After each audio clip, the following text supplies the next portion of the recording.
Bismillahirrahmanirrahim wa sallallahu ala Sayyidina Muhammadin wa ala alihi wa sahbihi wa sallam. Peace and love, your own brother Ali. This is the Travelers Podcast. Every time I have a guest, I say it's special. And it is. And this time really, really is. This individual that I have today is unlike any other artist that I've ever come across. Brother Jay from X-Clan is unarguably one of the greatest MCs of all time, one of the most influential MCs of all time. He is certainly one of the most influential MCs on me. So his name is Brother Jay. My name is Brother Ali. You know, I came up in the Muslim community and was given the name Ali when I was 15 years old, when I converted. And in that community, we call each other brother so-and-so and sister so-and-so. Always a term of respect, always a term of endearment, sir and ma'am, sister and brother. At that time, we didn't have pronouns and non-binaries and things like that. And so, but the language was always sir and ma'am, brother so-and-so, sister so-and-so. It would almost be disrespectful if you just called someone by their name alone. It would be like saying that this person isn't actually part of our family, isn't part of our community. And so when I started rhyming out in clubs and things like that, I actually asked the children that I was teaching at the mosque, what should my stage name be? And one of them said to me, your name is Brother Ali. Don't let anybody call you anything else. And shout out to Hajia Green and Nakami Green in the Twin Cities, two little girls at that time that are grown ladies now and incredible poets and artists and incredible human beings. But they said, don't let anybody call you any different. And in my mind, I was thinking, you know what? That kind of rings with Brother Jay. I'm not mad at that. And if you have not heard, especially the first two, the two X-Clan albums. The first one is To the East Blackwards. The second one is called Exodus. I mean, these are classic hip-hop albums that if it's your first time hearing them, you'll hear all sorts of uncovered gems. Like, oh, I didn't know that so-and-so quoted this. I didn't know that such and such quoted that. There are so many references, so many quotes, and two very prominent ones for anybody that knows my work. My first album is called Shadows on the Sun. And in one of the songs on To the East Blackwards, Brother Jay says, shadows in the sunlight, balance. And so I think I misheard that when I was 13 years old when that album came out, because I always thought he said shadows on the sunlight. And I remember thinking to myself, because I'm an albino and the sun is really challenging for me, it's really difficult for me. And sometimes we hear a lyric and maybe we don't even hear it right, especially when we're young. And we build out all of these meanings and ideas around that lyric that they might not have even intended. But in my mind, shadows on the sun meant something to me. It meant the idea of being so bright and the light that's inside of us being more bright than the sun itself. And so we were able to cast shadows on the sun. What someone pointed out to me later is that Saul Williams, who's a friend of mine and an incredible artist, actually had a poem in the Slam movie, the movie Slam, where he said, you massage the universe's spine as you twirl through time and cast shadows on the sun. That line was already in my head, you know, shadows on the sun. So shout out to Saul Williams, who hopefully we'll have on the show soon. But so when I made my first album, my first real studio album, it was called Shadows on the Sun. And there's a song on the album called Star Quality, where I say, the chorus is, brother, brother, brother, how you make 'em get down, which is a line from the first X-Clan album. So Brother Jay is in my DNA, not only as an artist, but as a human being, because Brother Jay isn't just the MC of a rap group. He's not just the mouthpiece of a musical organization, but Brother Jay actually is from a multi-generational movement.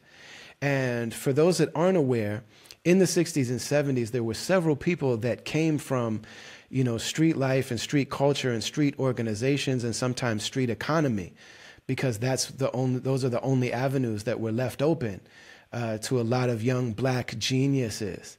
And so we have all these stories of people like Malcolm X and others. And these organizations were real movements in the community. So you have, you know, people like Reverend Al Sharpton, who started out as one of those people. You know, several guys and women in the streets, you know, organizations like the Black Panthers, like the Nawabians, Dr. Malachi York's organization, like the street organizations in New York, in Chicago. Africa Bambaataa crafted the Zulu Nation after organizations like this and movements like this. that existed in street culture. And so one of the people that we know from that time, because there was a movie made about him, is Sonny Carson. If you check out a movie called The Education of Sonny Carson. The Miseducation of Lauryn Hill is based on that title and on that movie. And it's also a dope soundtrack, and et cetera, et cetera. So if you get a chance to go check out the movie, The Education of Sonny Carson. Sonny Carson's son is the one that we know as Professor X.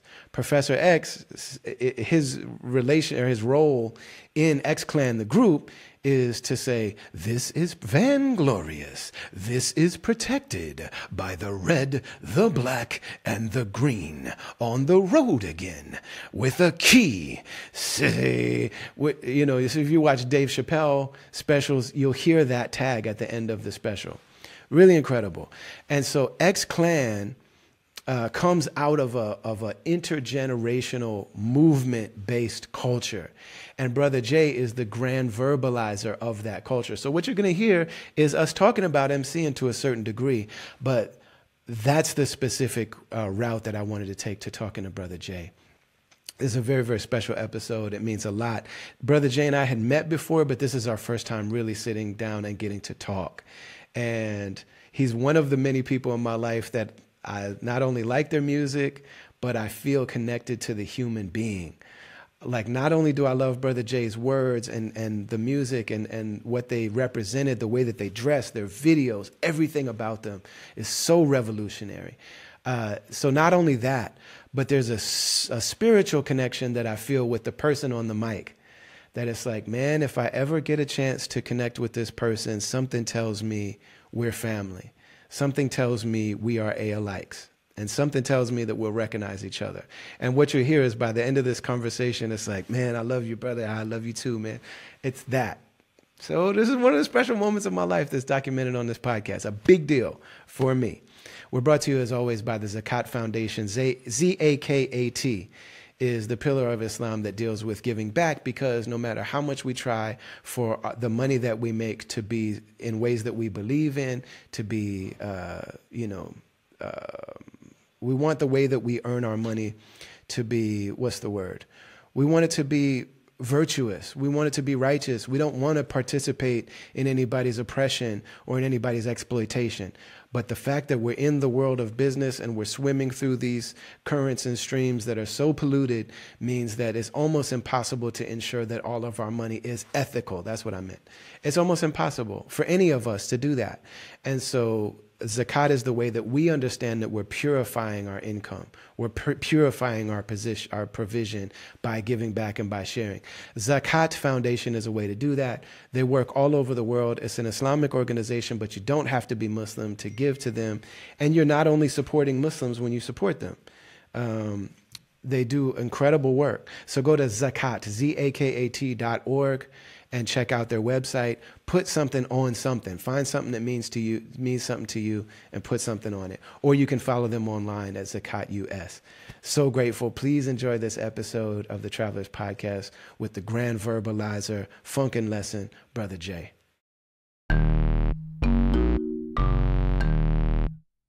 Man, it is really good to see you. It's good to see you looking young, you know what I mean? And looking vibrant and strong and beautiful as we've always known you to be. You're part of my DNA, not only as an artist, but as a human being. Like, so much of the human being that I've wanted to be since I first heard To the East Blackwards is based on not only, you know, we could talk for hours about you as an MC and as an artist, but it's always something that I tuned in on very young and has never left me. Is that you are an MC, you're a masterful MC, but you're the grand verbalizer of a movement and of a community and of a intergenerational lineage that goes back to the beginning of beginnings. You know what I'm saying? The beginning of this episode that we're in. And so I would love to talk about all of that, but if it's okay, I would like to start by asking at least about the part of the movement in the village that I know about. But would it be a good place to start with Sonny Carson? Yes. Yes. Okay. I only know the movie, and then things that I've heard from people in Brooklyn and people, you know, because Because Sonny Carson is our parents' generation, right? Yes, it is. Okay. Yes, it is. And for some, there would be their parents' parents and Mm. whatnot. Sonny was very powerful in Brooklyn in the '60s, '70s. Um, even the '80s. He just was a community activist. You know what I'm saying? My blood uncles would talk of Sonny Carson standing up for our community, gaining independence in our community, meaning controlling our stores. We walk into shops and we don't see ourselves. We don't see Mm-hmm. products that we use. We see products that make other cultures rich, but you give us slop. So he was one of the elders standing up for that, and many other rights. Between the police brutality, all the things that we go to today, those things have been going on. Some people are just getting hip to this thing, and I don't know why. So he was one of those elders that, you know, used the community for justice, not just waiting for someone to come save. And that was a very important quality that we had to do, even coming into entertainment. We didn't do their touring routes. We Mm. created our own. There Mm. were communities that needed what we were talking about. So it wasn't always send us an itinerary and we honor it. We had to write our own note, you know what I'm saying, in the Yeah. ways of knowledge. So Sonny Carson was about that. Those are the simple passive lessons, just being around a person like that. It's not like Yoda giving you lightsaber instructions all the time. You have to be present Mm-hmm. to get that true and living knowledge. So I couldn't have watched that on his film. You had to be present at the rallies. You had to be Yes. present when injustice was going down to sit with the brother. If you weren't there, then you wouldn't have gotten that wisdom. And that's how he was. Yeah, I love one of the early gems that we got is, is living in the books, but the book and the books ain't given. Swimming in the Yes, books ain't given. Like, yes, it's a very Eurocentric way of looking at things to say that the only knowledge is in books. right. For people obviously that came from people who struggle with the embodied reality. That's real. You know what I mean? Whereas original people, indigenous people, people of culture, Yes, that knowledge is passed first and foremost between the bodies and the energy between the bodies. Yeah. It's amazing, man. So I grew up in Minneapolis, hmm, and so we're almost like it's a long suburb, but we're almost like a suburb of Chicago and Gary. yes, And so the people like Jeff Fort and Larry Hoover, and even Bishop Don Magic Juan, and hmm, so many of like that same generation are guys who come into the community and into the world as it is when they come of age, and their organizations are street organizations because that's the only avenue that's left to someone like that. yes, So to someone who comes along and they are a commander of people, yes, they're a revolutionary, they're a leader, they're a visionary, and for people who come along with them that among all of the things that they are, they're also warriors. Like certain people are made to be warriors, and that's the only outlet for them. yes, So most of our heroes, especially from that generation, came through the streets. Like we're looking at Malcolm and so many others like that. yes. Um, so how did having elders like that and being so present with them Hmm. inform specifically the choice of the music that you chose to rhyme over? Your music was really obviously danceable music. Yes. You're talking about like the Funkin Lesson, like the music that was very specifically and wisely chosen Mm. was for like it had an element that could speak to people on a street level. Yes. That's so much what they talk about with the conscious artist. Like, I don't feel that. Yeah. I don't like that. I don't want to ride to that. Right. I don't want to party to that. I don't want to put one in the air to that. Like, Yes. okay, yeah, if I want to do a book report, I'll sit down and listen to you, Brother Ali. But like this, but your music was so much funk Yeah. and also very early. People give EPMD a lot of credit, which they deserve Yes. for being early on the East Coast with the funk. Yes. But you all also were very early with the funk and people could dance to that music. Yes. So I wonder how much of that was connected to that wisdom of people like the elder Sonny Carson. Well, that's a good point because the elders didn't like hip hop. All Mm. right. They looked at hip hop like how we look at hip hop today. Mm-hmm. It's like y'all doing too much. Y'all borrowing Gladys Knight's sweet spot of her record and making a loop, and you're not playing the instrument. you know, there were elements of wisdom that were wise with them. But when the funk is in the picture, it's just like you said, it's that feel good music where everybody forgets all those barriers. So me as a DJ, when I produced that record, it wasn't like I was trying to be like, I want people to see me as a large professor, like I can program tracks and all this other thing. My thing was a collage of breaks and feel good music that several generations could enjoy. Okay. So my lyrics attracted my generation. And then I have someone like a Sonny Carson or my father, God bless both of them. Mm. Um, Amen. I would have them listening to something that I did. I wanted them to have fun with it. I didn't want to sound like I wasn't happy where I was in the movement. I wanted to let them know I enjoy the training.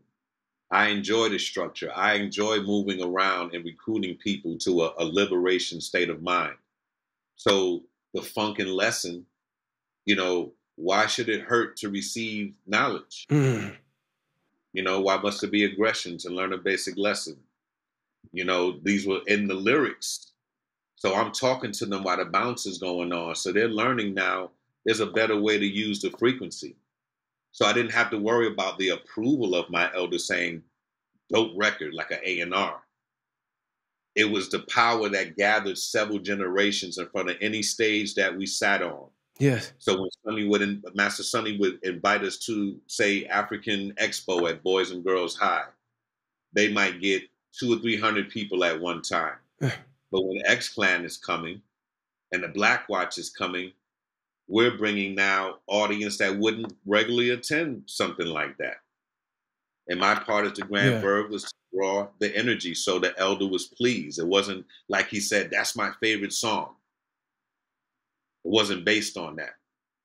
The elder's not around to tell you what to do with your generation. They're there to make sure that your head doesn't blow up and you lose focus of the mission. Mm-hmm. That's what he was more important to me. But the understanding of what those records are comes from an embodied experiential mooring and cultural inheritance of just growing up in the back of that car, of being at that barbershop, of hearing that. So it's like it doesn't even need to be said. Like it's a very natural, It's an unsaid thing. Yeah. You know, as I tell my people, sometimes we have to deal with, you know, our telepathic powers. Mm-hmm. You know what I'm saying? And just be on some, you know, the unsaid speaks in a different way. Yes, sir. You know what I'm saying? So with Sonny Carson, I didn't have to ask him like, hey, what's scene 4 in the film? Da da da da da da da. Because the principles they tried to install through that film, they lived that every day. Mm-hmm. You know what I'm saying? That was a message for people on the outside. So that's where I learned about my music. Mm-hmm. So when I'm dealing with Sonny Carson, I'm dealing with a different situation. He was like a grand uncle to me. You know what I'm saying? Adopting me into the movement. I felt that was honorable. Why would I write dishonorable lyrics to say, well, the industry is doing it like this, so I can't wear a crown. I get a flat top like Kid and Play. I can't wear the wooden beads. I got to get a gold chain like this dude did or whatever. How would I insult him? I would compliment what they did. So now we're pulling things from their closets. My first video I did in Sonny Carson's dashiki, that he would go and address people at different places. So the word, you see the dashiki, that was Sonny Carson's dashiki. I did not know that, but it makes complete sense. So we're getting blessed with artifacts because now we're doing a good thing. The people are loving what we're doing. So those were ways that we had approval. You know what I'm saying? If you ever, you know, I had earrings all in my face and my nose and all of these were battle scars. So after I did a rally with soldiers from the 60s that rode with Sonny Carson, and we're all at a rally demonstrating peace for our people, I may go get a Medal of Honor on my face. So it wasn't for, let me look good for the video and put 1,000 earrings in my face. Right. Each one of those earrings might have been a different rally or a different demonstration or a different mark in time, like how people put medals on their breast jacket. The goosebumps are on my feet, man. Like it's from head to toe. Like, yeah, man. Yes, and that's what it was. So we took what because they didn't do that in their movement. Yes, sir. But now this was us evolving to say this is a new era, Mm. and we look different and breathe, a different air, but we still are all in the way. You feel me? Yes, So sir. that makes the elder feel good, like, yo, the movement is in good hands. And notice now, we haven't spoke anything, music industry in that conversation. It's not like, I'm concerned about the elders. So when I'm rhyming, I'm like, I'm gonna be clear enough for everybody to understand, because if I do a dibbity dibbity DOS effect or whatever case may be, that elder fan is not there with me. Okay? Right. So I gotta make my words precise, clear. When they speak of, of how they honor me in hip hop, they always speak about my clarity. Because as a spokesman and a grand Always. verbalizer, you have to be clear. Yes, You sir. have to. Yeah. So look at how I'm taking the Yes. responsibilities. It's more than just breath control and writing positive. I write Holding the positive mic and naturally. It's not a challenge to me. You know what I'm saying? This is what I do every day. I couldn't see myself writing any other kind of way from day one. That's something that you experiment. I grew up DJing block parties, so I know what people want to vibe to. So now that I add up, the elders are here, my parents are here, I got a young audience that likes a fierce attack on the lyrics. Let me create a style.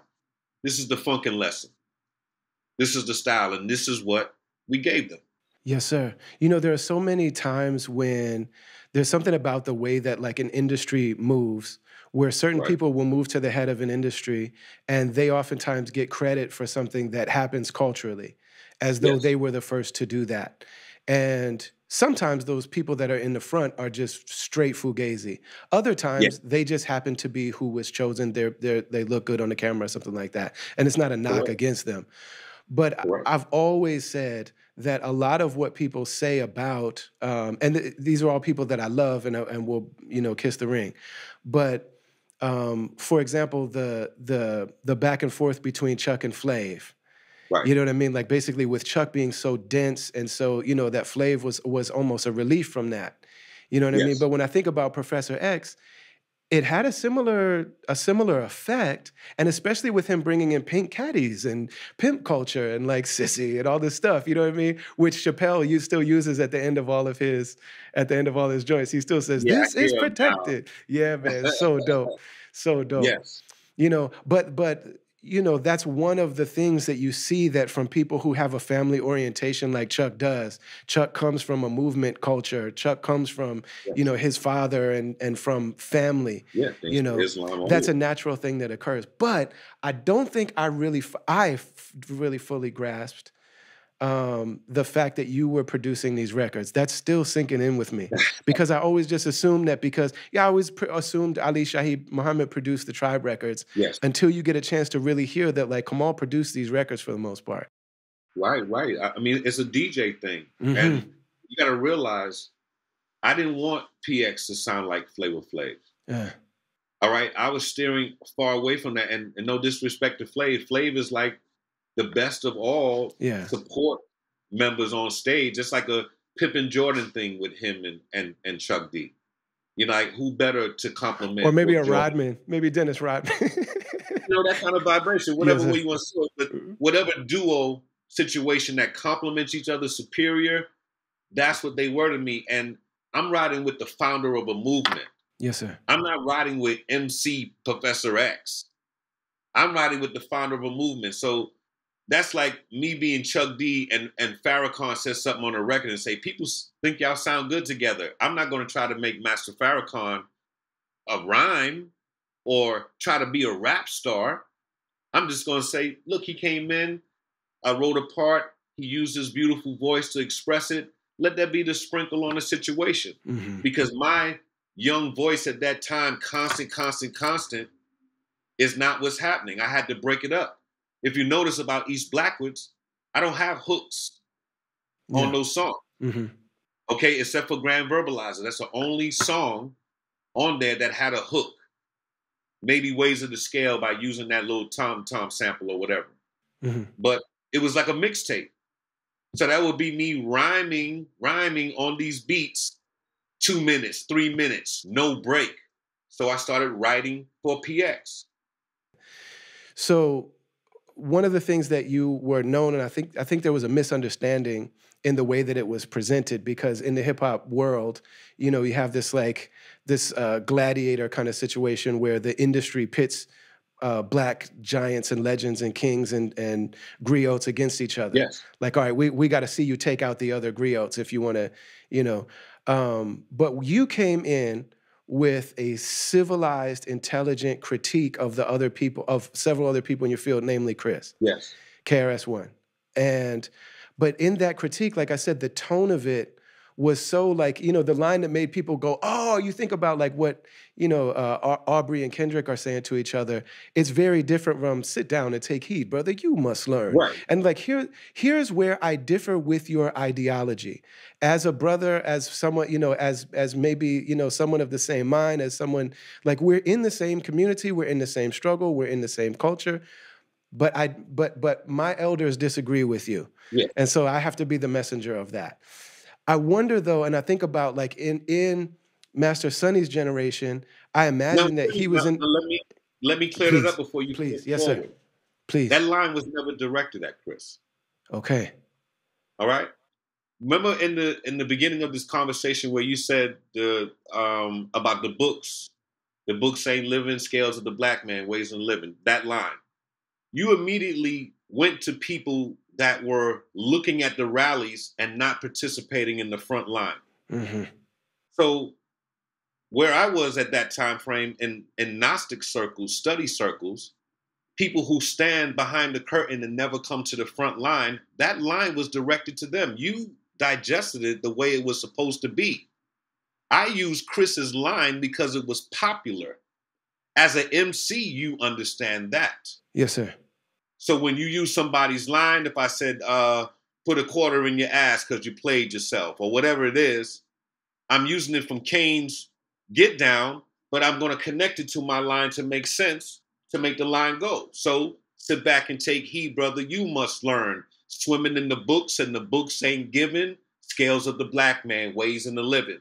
Now, they connected their book campaign to what I was saying. And I'm saying, I'm not one against books. I'm telling cats, pick up something and study. Why would I be against books? I wasn't striking at Chris. Uh-huh. So whoever that is that disagrees, they have to go back and check the true essence. Why would I have a problem with Chris? Chris is a gatekeeper like me. If you can't rhyme, don't come in the game. That's why third base, I went at them. Yes. I said, hey, someone else can serve that slot. Mm-hmm. Because so many people springboard of hip hop to do something else, like a Marky Mark comes in. You springboard of hip hop, now you're something else. You never made another rap album in the rest of your life. Right. If you love it, you love it. Yeah. If I look at Eminem, he love it. He got to come back with something. Can't help it. If I look at Beastie Boys, they got to come with something because it's in them. And like you said, creative becoming more and more who they are. Correct. So it's a point that you love it. So the third base thing, I was like, yo, man, you got the best DJ in the world. Mm-hmm. All right. And I'm saying, instead of putting out goofy songs, rhyme for real. This is an MC. This is the only MC thing that I ever expressed. Like, yo, man, let's get all this whack out of here. I agreed with Chris. You suckers. Yeah, man, we feel like that too. Sissy. Mm-hmm. From outside. So I'm feeling like we gatekeepers. I don't have no problem with him. I'm growing up listening to him just like everybody else. Like, yo, that's one of the greatest showmen to me. One of the best crowd control people that I know on stage outside of De La and Tech Nine. Controlling this. I had admiration. But now when it was, Bambaataa was the one and PX, I don't think people understand how long they have been around each other. So now you're doing a movement, they're doing a movement, you have an Achilles, you have an Achilles. Let's make something spark. It seems that the people are riled up. That's attention. I don't understand this as a young cat on a label that attention gets records sold or whatever it is that my older brothers understood at that time frame. Okay. That's the only persistence, because why would you have a press conference about this? Is it that big that I just said something that was directed toward Chris? I could just say, hey, Chris, let's battle, man. I'm tired of hearing your mouth. I could say that clearly, but that wasn't the case. So where I was speaking at bookworms who never remember, I'm in the movement, dog. I Yes, sir. see Yes, sir. behind the curtain. Trenches. So exactly. So I'm pulling them out like, yo, man, you behind the curtain looking at the thing, swimming in the books. The books ain't gonna give you the defense of your community and your nation. They'll give you skills, but it has to be a balance. So when I'm using a term like you must learn, sit back and take heed. Heed the words of the brother. I am the brother. Like another gatekeeper said, sit back and take heed, brother. You must learn. Swimming in the books, and the books ain't given. Scales of the black man, ways in the living, the true and living science. Mm-hmm. Come talk to me and build where I got it from for real. Because me and Chris already conversated about it. Otherwise, I wouldn't have did the record with him, Speak the Truth. Yes. If I didn't like him or if I was spitting at him wrong, I'm not coming with an apologetic record. I wasn't aiming at you, dog. Mm-hmm. So all of that, throwing back a record and all that shit, I never even heard them records. I didn't even know there was a retaliation.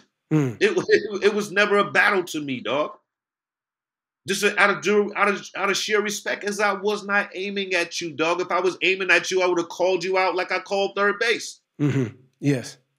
Or the Guns N' Roses with the prejudice shit. I love Guns N' Roses, and to hear that they was prejudice at the time, that pissed me off. Because I like rock music, dog. Mm-hmm. All right? So just giving you the real, so whoever was disappointed and disagrees, hey, man, I pray for them. But that was not what it was. No, it's really insightful. Even all these years later, to have your explanation on that, I'm very grateful. Thank you for doing that. Yeah, they're gonna learn about a lot in this documentary, bro.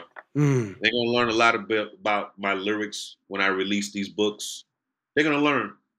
You know what I'm saying? These people have been misinterpreting so much, man, and it's just like, yo, man, ask. You know, and what I was wondering about is like the relationship between those street organizations in the 60s and 70s, because they were so vibrant and they had differing understandings about even the nature of existence. And I can just only imagine what was going on in Brooklyn in the 70s. You got Dr. York, and you got early Decepticons, and you got the Nation of Islam, and you got the Five Percenters, and you got the like all of these different, but all under the umbrella of care and concern about people and empowerment and nation building and, you know, wellness and, you know, all of these things. And so well, look at this, bro. The Decepticons weren't about no healing. You know what I'm saying? right. Getting money and hurting people and jamming people. Yeah, but what you said is important because they all listed us as gangs. So the Black Watch is a gang. Yeah. York Circle is a gang. Zulu Nation is a gang. Decepticon, they put it all in one pot. What you just said. They registered the Nation as a gang in the prisons. Like they called them. That is correct. Yeah. So if you want to protect yourself, get down with the Nation, do their thing, da-da-da. It's no different than, or you want to be down with the Crips, learn this, learn the steps, da-da-da-da-da. It's no different. Mm-hmm. This is all gang. But the thing is this, order is the common denominator. All right? Whatever brings order to your neighborhood is what you're going to try, or your territory more so, because now, if you think in neighborhood, then you peaceful. If you think in territory, you hostile. Mm-hmm. That's warlike. Okay? That's war framing. Correct. So if I say, this is my territory, what you doing on my set, what set you claim, what part of the movement are you from, whatever it is, I'm claiming territory. Mm-hmm. If it's our neighborhood, I'm universal. Everybody's at peace, and I'm speaking to you differently. Peace, greetings, salam, whatever it is. Right. If it's a neighborhood, it's our neighborhood, not sir. My territory. Okay? That's where we live slave master mentality. This is my territory. These are my slaves. That's my house, my plantation. Mine. Yes, yeah. Yes, sir. Okay? We're learning this slowly. We're slowly becoming the slave master. Somebody said that colonial people say the land belongs to me. Indigenous people say we belong to the land. That is correct. Same science. Subhanallah. Subhanallah. So I don't have, hip-hop is not mine to claim. Mm-hmm. You know what I'm saying? I wasn't judging Third Base because they were white and you can't rap. I'm saying rap better. Right. Yeah. I'm saying rap better, dog, because I got 5 other cats in Flatbush that would take a little Def Jam or whatever label you were on and use that slot to the fullest. I like to see some of the community heroes and the neighborhood heroes that I work in. I like to see them in that slot instead of Gas Face and all of this foolishness that was going on. I didn't even like Goofy records at that time. Mm. And they weren't the only ones, Mm. but they were the ones that were climbing. And you're climbing in markets that we're not invited to. Why are we all at the same label, but you blown up so vast in other markets that we're not invited to, but yet you invited to our market all the time? Right. What is that? Yeah. See that that those cookout passes don't go both ways. bang. And this was the beginning of it. So this is like when you watch Star Wars and you say, damn, you didn't see that dude was a Sith from way back then. You just ignored that or whatever. I'm telling you where the Sith project was. Mm. There are going to be people that are going to clone what we have and create it for markets that will never come to ours. Mm-hmm. Why can't we blend these markets? Yeah. And make it to where we sell more records now? Yes. Rather than you got this suburban slam market or whatever it is that accepts that mediocre rap. You got that market and you can go sell records and look good when it comes to the table. Yes, third base is gold. They're not gold in my neighborhood, dog. Mm-hmm. Not where we spit and bust. Right. I don't see it. Just being at the party saying, hey, I was at the barbecue where King Son got slapped. That's not enough. Right. That's not enough. Yeah. Let's put these bars down because hip hop got look, bro. Hip hop didn't have the face that it had back then. Yes, sir. So everybody in it has to say, yo, man, let's be bigger than country music. Let's be bigger than classical music. Regardless if we were all battling crews and trying to get bigger contracts, hip hop had to look good. Mm. I was one of them. Yes. All right. Where I played well with others, like, yo, if I'm going to do this rap thing as the messenger, hip hop got to look good. All those goofy bars, we don't need that. On the latter, so on the third base records that came later, you started to hear them start to talk about something. I've never asked Search this, but I would have to imagine that that's a response to your critique. It had to be, bro. You start hearing that derelicts of dialect and like these talking about Hitler and the no master race and all this kind of stuff. It's got to be, it has to be at least be, because even if a person pretends that they don't hear a critique, a person knows when there's truth in that critique. And that truth lives inside you like its own force, and it has to be reckoned with at some point. Correct. How can you hang out with all these black people and ignore the issues that we face? How can you do that? Period. If you've been accepted, Search is accepted. I know Search from Latin Quarters when I was a little kid coming into these clubs. It was a flat top, you got a black girlfriend, the whole nine. I've been around. Yeah. Okay? Yeah. So how can you be around all of these people and not say something? That's where I was at. Yes, sir. Yes. Okay? Mm-hmm. So I would be more than a third base fan if he was really kicking it like, yo, how dare you come over here and spit on folks that I hang with? Yeah. That's not what's up. Let me use my platform, if it's privileged or not, to state something in behalf of the people that I get down with. And that would have been the end of it. Yeah, man. So I've always been really curious, and YZ told me something about the Black Watch movement. Yes. But it's always been a fascination. Is like, what can you tell us about that movement? What was it like on a grassroots level, on a day-to-day? Like, what were the ways of living and being and what, goals, and what was the Black Watch movement really like? We were an extension of the movements of the 60s. If there be Panther Clubs from the Black Panthers, if it's a Republic of New Africa, if it's Nation of Islam, if it's Israelite circles, whatever it is, we were the young generations coming up after movements of the past tried and failed, because there's triumphs in what movements accomplish or not when you're reaching for, to stomp out injustice, so to speak. You're never going to strike out the cancer. It recreates itself every day. You just want to make sure that the baton is passed. Mm. So the training, Mm. self-defense, Mm. that was something that was enforced from beginning. Now, when you put music involved Mhm. in that, you don't have time for the self-defense training because sound check, tour bus, this, that, interviews, especially if you're a popping group. Your life is in increments of 15 minutes. Okay, you done BET?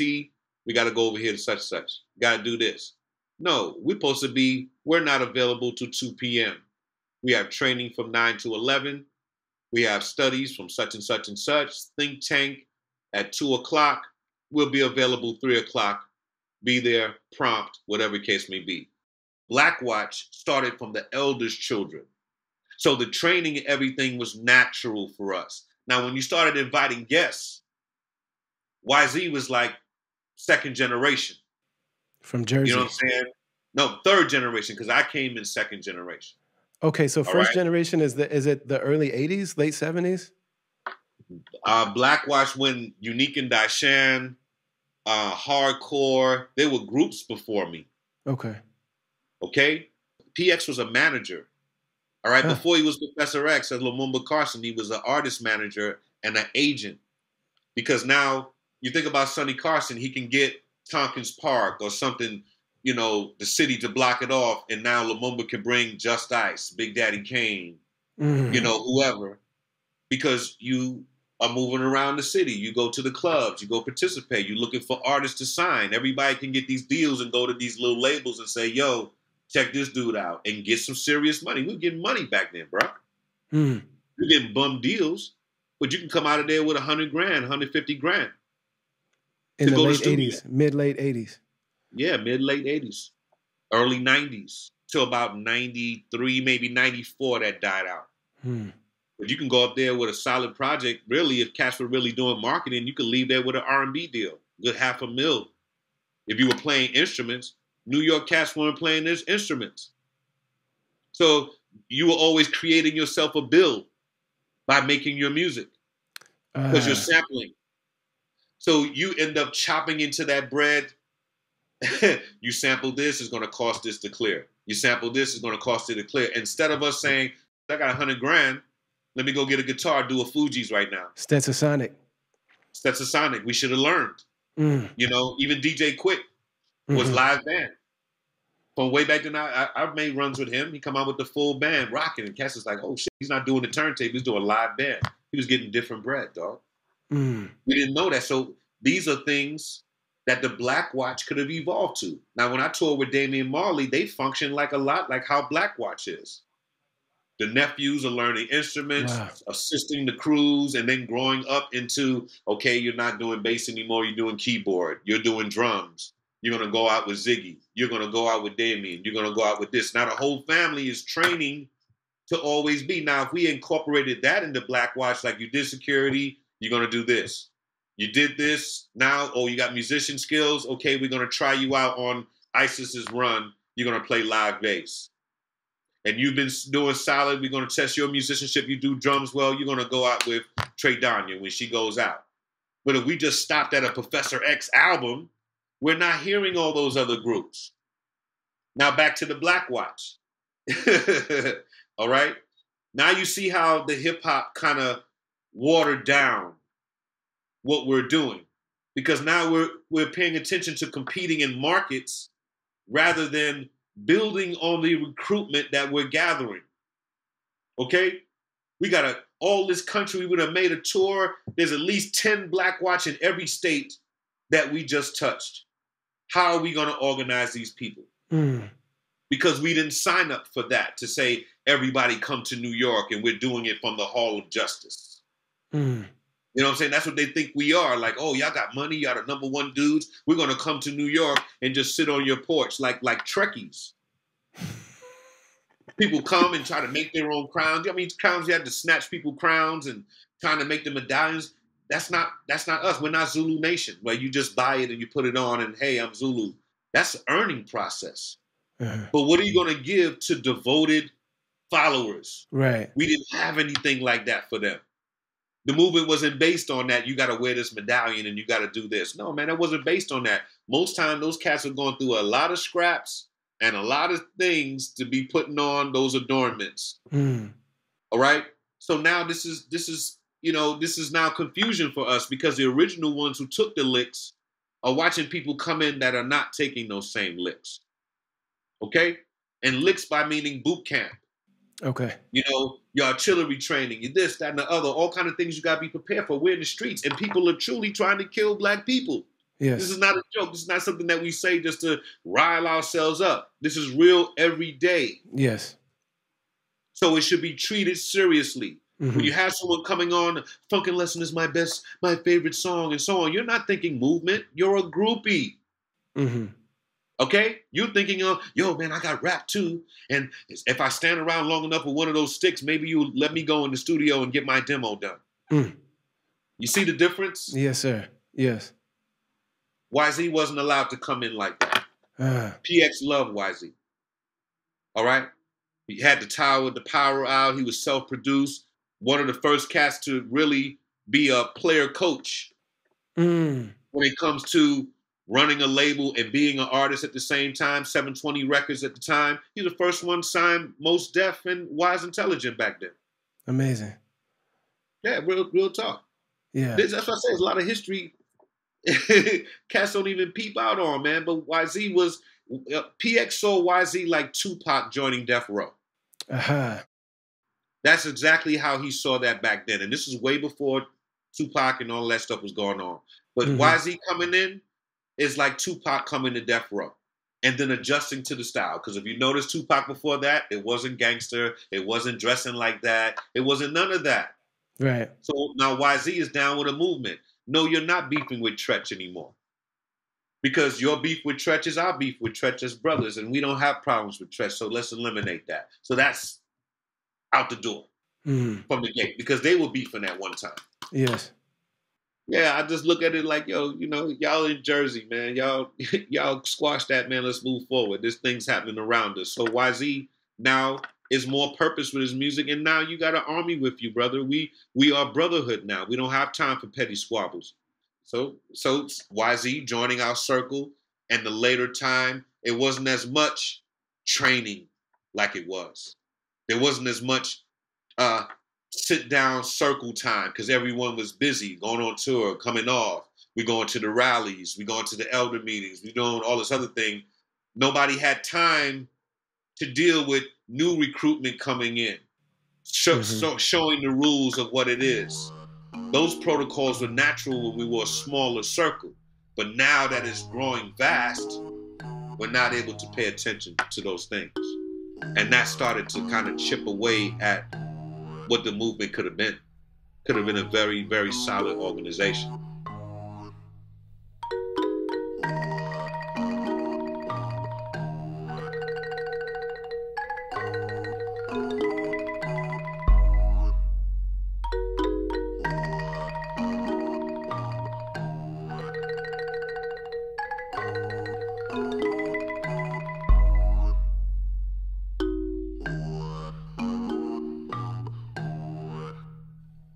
We are independent artists. We came up listening to Brother J and to X-Clan and to artists like that and really believing that these record labels might be involved because that's what seems like we needed to get the music to the people.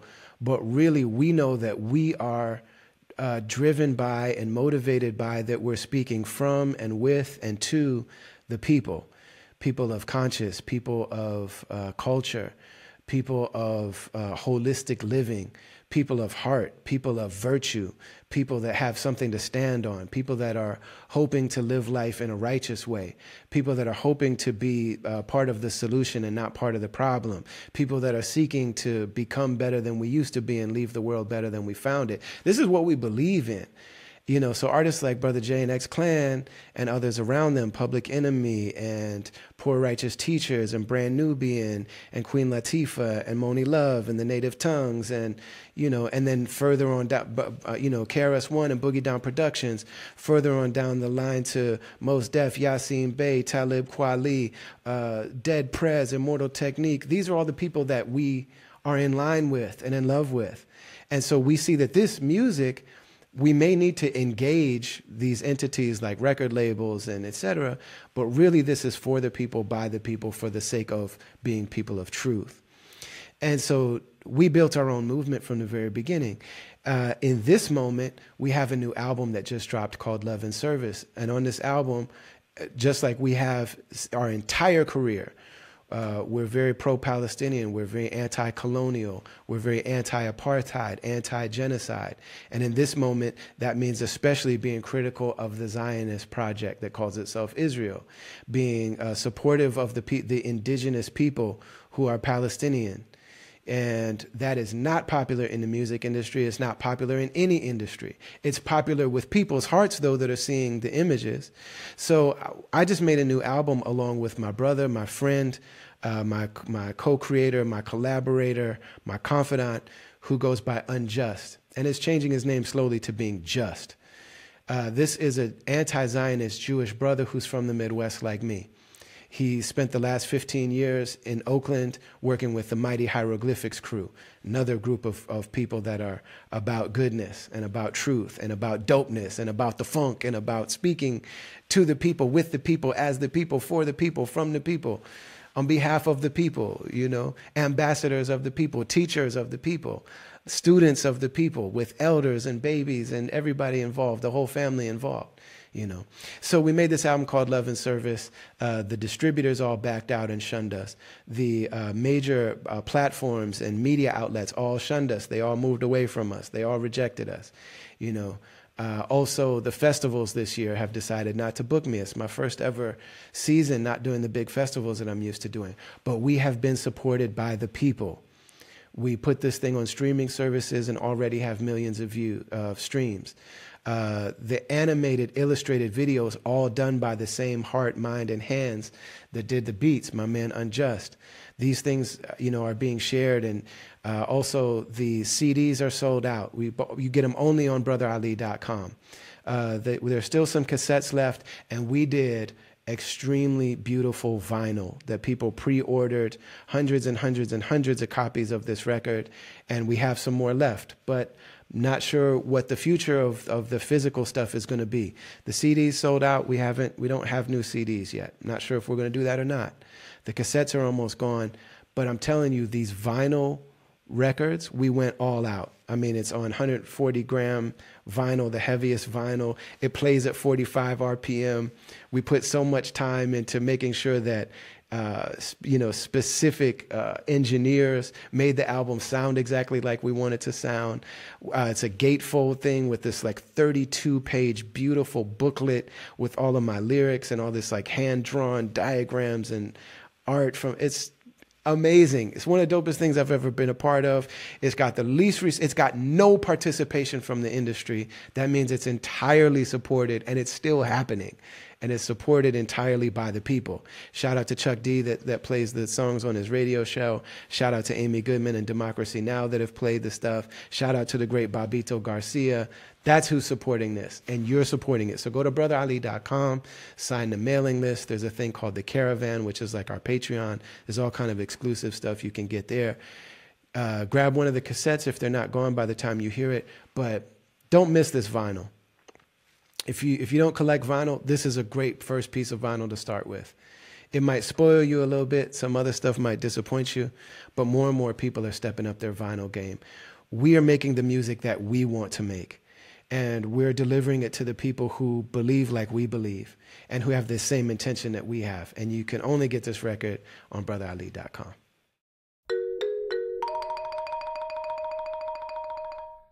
I'm curious about Paradise. Yes. And what the introduction was there. You know, like we always would hear stories about Paradise in the Latin Quarter. And then I was really blessed to get to know him through Brother Jasiri in Pittsburgh. Yes. And to be able to have sat and talked with him. I haven't had him on the podcast yet. I really want to. Yeah. I mean, we need encyclopedias from him of documentation. But I'm curious, like, what was the introduction there? How did he come into the equation? Architect Paradise was Shaft's friend, and Shaft and him grew up Eastern Parkway area. They probably lived about 3 or 4 blocks from each other. I met Shaft through high school, going to Murray Bertram in Manhattan. He lived right across the street from my school, and I used to, and we linked up through another DJ that I knew in school. So when I used to go to the clubs, Shaft invited me to the Latin Quarter. Said, "Yo, my man's host shows there and whatnot." You know, people think he was a manager or something. He wasn't a manager of Latin Quarters. He was more like a host. You know what Mm. I'm saying? To bring the groups in, and he would promote and bring heads there. He had influence to gather people for shows and stuff like that. More like a Okay. promoter Okay. that was working with the club.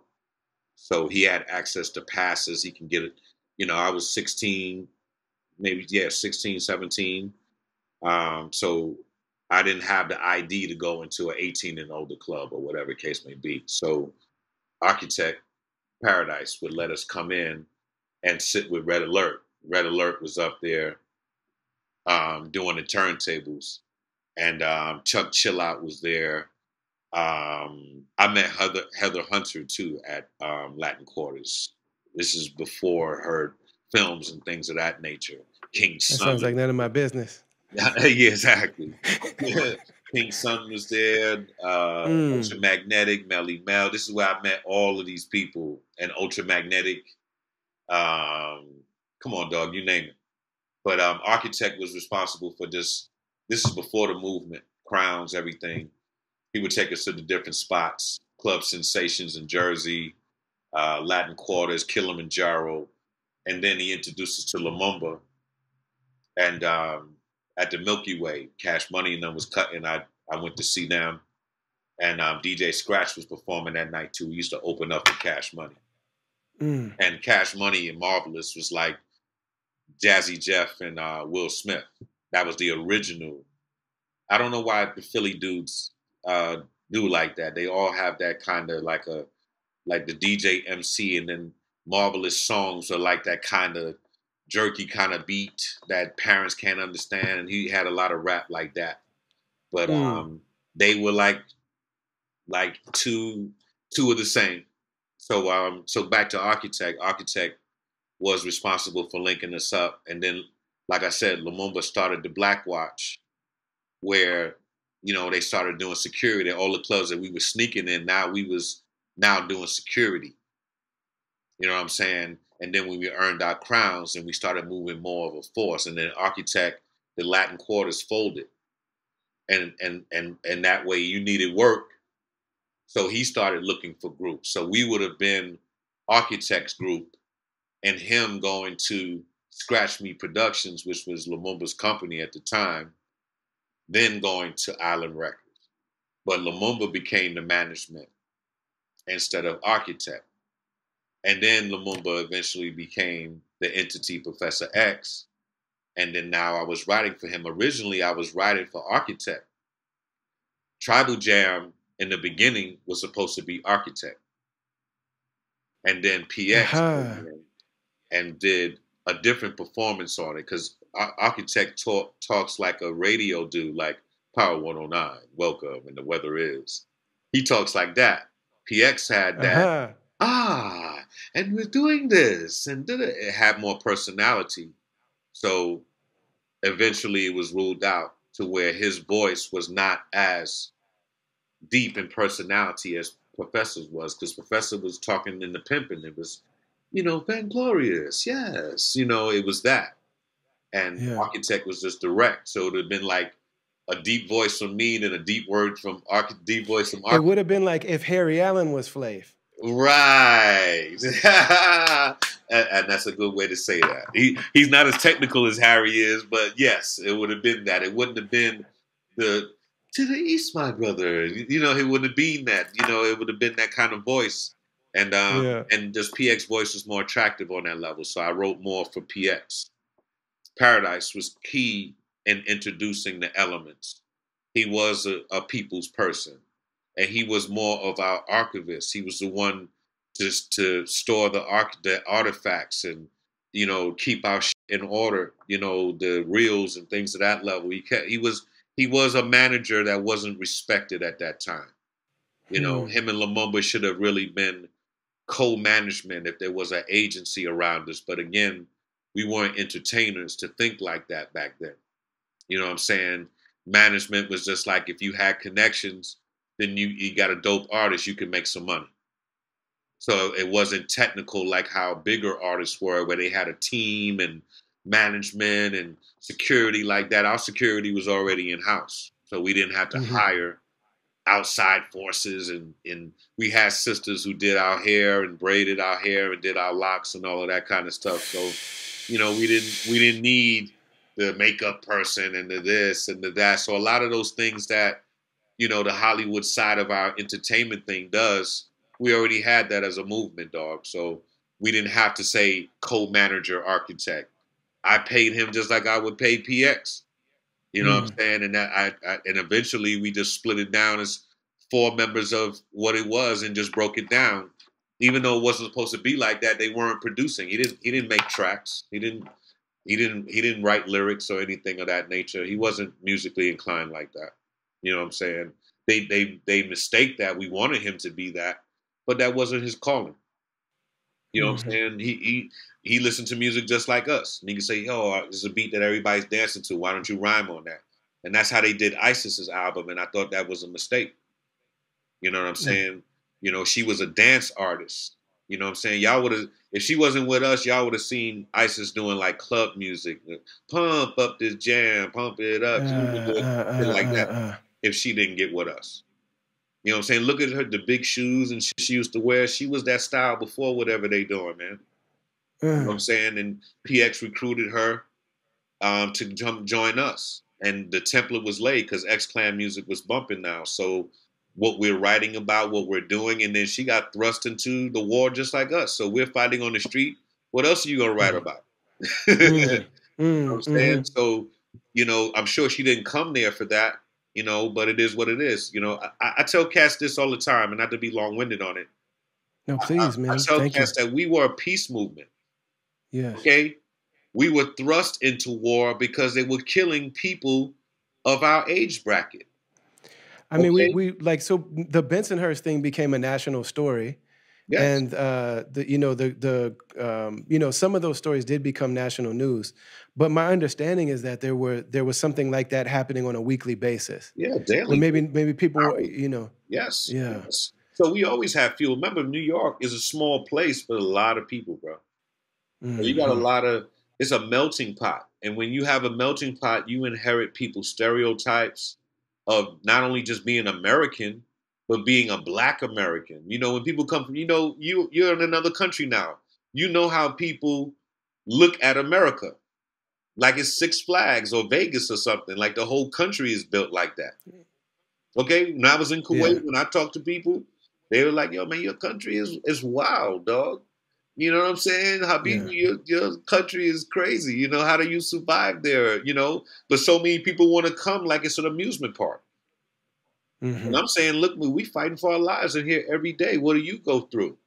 You know, right, we sometimes receive the truth and then sometimes we do not.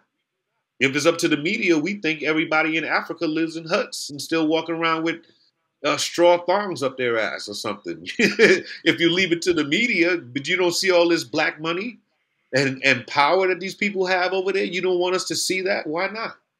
yeah. Why do you think they wanted to colonize it so badly? Yeah, really. What is it? That's what we try to Like, ask. why did they want it so badly? They got dirt where they came from. They want yeah, all of these resources and all of, yeah. That's all we've been saying from day one. And goofy rap does not promote solution. If we notice that now too, Yeah. everything that's on the top of the charts is goofy. And it does nothing but make us fight each other every day. You know, it's interesting. I'm very close with Yasin Bey. He's one of my dearest friends. He was just here not long ago, and when the Drake and Kendrick thing was really at its height. And just a few weeks prior, someone had asked Yasin, "Is Drake hip hop?" And he was describing that, in my understanding, the purpose of hip hop is to be a counter narrative to what's going on in the mainstream. And hip hop should be enriching the listener with some way to survive these things that are going on. You know, and I mean, and so when Yasin was being asked that question, it's when things were starting to kick up again in Palestine. And he's like, there's all of these things happening and the empire is collapsing and you got somebody just singing songs, you know? Right. And it's interesting that it seems like in the kind of like broader, more popular culture, the people that really just speak the voice for what's truthful, to speak the voice of peace and of healing and of truth, those people are never thanked for it. Yeah. You know what I mean? Like I even saw Yasin, like Fat Joe come at Yasin and was like, "Come on, dog, you're wearing these boots. How are you saying that? Wearing a dress?" And he's a Muslim brother wearing a thobe, you know. But like you never thanked for being that kind of truth teller. Yeah, no doubt. Yeah, because they don't have a category to measure us in. You know, if I say I'm not a rapper, then where you gonna put me? So let's go to Drake. When Drake was introduced to everyone, this is an R&B act who has some more bars. So you're basically Al B. Sure 2000. Okay? So if Al B. Sure, I'll be sure could rap. all right. So think about it now. You've improved the formula to where now Drake is chopping in to make a lyricist raise his eyebrow like, yo, that flow is kind of tight. I don't care what they're saying. That dude, when he came out, was tight, dog. Whoever was writing and grooming him or whatever the deal is, you still have to perform that. And you were convincing enough for us to say, yo, you know, there's a new sheriff in town. He's coming from that Lil Wayne side. One of the writers, whatever case may be, he's coming up. But nobody took it as a problem. You could be half and half. You can be all white. You can be whatever. You got good flow. We gonna rock with you. What is Eminem? Right. If you got good flow, we gonna rock with you. Okay? So Drake, the same thing. When you came out, he was an R&B artist. All right? Otherwise, you're not going to be impressing me with these lyrics and rhythms and whatnot and not have paid the dues to be that kind of MC. I don't see him like a Pusha T or one of those cats like that. So I know what Drake is. Drake is the hip-hop R&B agenda. He is the faceplate of that. Okay? I was in island black music. When it stopped being island music and it became island black music, I saw the seeds planting in the labels years ago, dog. Hip-hop, R&B, what you think Biggie prescribed? You rocking DeBarge, making one of your biggest hits, dog. That's hip-hop, R&B. Puffy getting into your mix. It no longer was, give me the loot, give me the loot. It was no longer that. It wasn't no Easy Mo B. Get down, you are a pop star. They didn't charge Biggie for that. Everything you dealing with Biggie now, Biggie, Biggie, Biggie, can't you see? That's R&B, dog. When the crossover law was alive, that record would have been a no-no. That's like getting down on Bobby Brown record. Come on, bro, am I lying? Am I lying? I just haven't heard that phrase in a long time. Yeah, real talk. And that's ancient science now. And there was a reason that it existed. You know, people have to understand when you hear people getting $300 million, it's not to them, it's to your team. You know what I'm saying? Your production team has convinced another agency that we are the investment of the future. We have a faceplate that will be respected in the agenda. The agenda was, let's get this R&B and this hip hop thing together. We're no longer paying hip hop artists anymore unless they have elements of R&B in their situation. So if you made an album tomorrow, Brother Ali, to say, yo, I got Faith Evans and a couple of such and such, and you're getting off a little 16 between a little hollering and whatnot, you're gonna see a burst in your career. You feel me? I bet you when Cyrock busts out totally like a Guapale or like a Toe singing like a Badu, her sales will triple and double. And Cyrock is an incredible singer. Yes, she is. But they made it so goofy that you can go manufacture an artist, go pay for beats and hooks, read this to the mic 50 times until you get it right, and the company is using the faceplate before the audience says, yo, I've never seen him in a cypher. I've never seen him do such and such and such. We don't know him as a champion. I thought y'all was signing champions. When you got a record deal back in the days, you were a champion in your region. Yeah. It had to be like, yo, he almost beat Kane outside of my building one time, and everyone knows it. Correct. And this has happened over and over to where you know, yo, when that dude come, I'm staying still in front of the speakers, dog. We don't even get that anymore. Even to a point where cats are winning trophies now, we don't even know a song. You know, even if I wasn't familiar with you, I would, if I was watching Grammys back in the days, I've heard one of your songs if you were getting one of those trophies. We don't even get the memo anymore. It's like, accept this person now. It's Ice Spice now. And this is what you gotta catch up now to her catalog for whatever that is. And at the end of the day, are those lyrics serving me? Are those lyrics serving my sons and my daughters and my grandchildren to say, yo, let's listen to Ice Spice together. This is where hip hop is right now. That's a heavy pressure to put on us because we're now having to compete an organic drink that we're making to compete with champagne and the finest of liquor. And the organic drink is not built to make you high in that fashion. It's not built that way. Right. So you give us a double hard time. So anything we come out, it could be the best record we've ever made. It will never get the love. Or I mean, I think about South Rock and I think about Rhapsody and I think about, 100 other extremely, Ill Camille. And I think about, Medusa and like, 100 other incredible women. And I think about the fact that when I was growing up, like so many different types of women were like, we got so many different types of images of what women were, even on the mic. Like I love to hear Latifah rhyme, sing. Latifah could rhyme and sing. Correct. And Latifah proved herself to be a mogul and a leader and and I looked at Latifah and I was like, I would marry a woman like that someday. Yes. And I felt the same way about Light, and I felt the same way about Nikki D, and I felt the same way about Yo-Yo, and I felt like all of these are and they women never had to take their clothes off.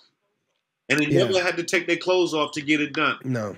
Okay? No. That was the one thing about the females of the past. We didn't have to see them naked in order to admire them. This generation has been spoiled. Every female that comes out now gotta have cleavage, gotta be bending down to her ankles. And when people talk about the idea of individual autonomy and choice and things like that, it's very clear when it becomes a requirement, though. Yes. You know what I mean? It's not that this is how some people decide to express themselves. You know what I mean? Like we always talk about when we were growing up, but like, okay, you had Kid and Play and you had Two Live Crew. Right. And those were different types of people that would be at the family gathering. Correct. Like all these people are in the family. Correct. And Queen Latifah and Lil' Kim would also both be at the family gathering. Right. But when the family's not in control of it's no longer a family gathering. It becomes a corporate gathering. And now that's a requirement. That even women in their 40s that have been married and we know who your husband is. Right. You know what I mean? It's like, man, I love these people. I love their art. I love their talent. And it's just like, man, the requirement is that we have to have complete visual access to your body. Correct. Correct. I can't stand how Kim looks. Kim was so beautiful to me. And when you look at her, there's a particular poster of Kim that's none of anybody's business of how it got. It was viral before exactly amongst friends. But but she was advertised wrong from the gate because remember, Little Kim was advertised to be doing porn, and she was going to release with the album with her legs spread. That was supposed to be a soundtrack to a light porn film. I don't know if I ever heard that. Yes, it's true. You can look back on that. That's why was she covered with her legs open like that? She was supposed to be doing some kind of light porn film. If you listen to her lyrics, you see how vulgar she started getting. Yeah. Even to a point, I think Vanessa Del Rio was in the video. Go back and look. So they would put, again, the agenda. And look whose company we talking about that they're on. Okay? So you link the agenda from way back. And it has grown from that time. Y'all made some of the biggest hit records promoting that agenda. Hip-hop, R&B. Be true to real artistry. I had George Clinton singing on my record. That's not R&B. There are other methods of singing and melody. You can't be afraid to be experimental. Like a Andre 3000. Like a Pharoah Monch, like a Mos Def. Those cats have stepped out of their body many times on different projects, bro. Yeah. No matter if the audience came or not. Lauryn Hill playing the guitar, I thought she was going to be the next female Bob Marley. I was so excited, like, oh my God, imagine a female Bob Marley at this time with her lyrical skill. This is going to be great. And Lauren retrained her style. If you listen to early Fugees, it's not the Fugees that people think they know. It was two different worlds. When they improved with instruments, her style improved.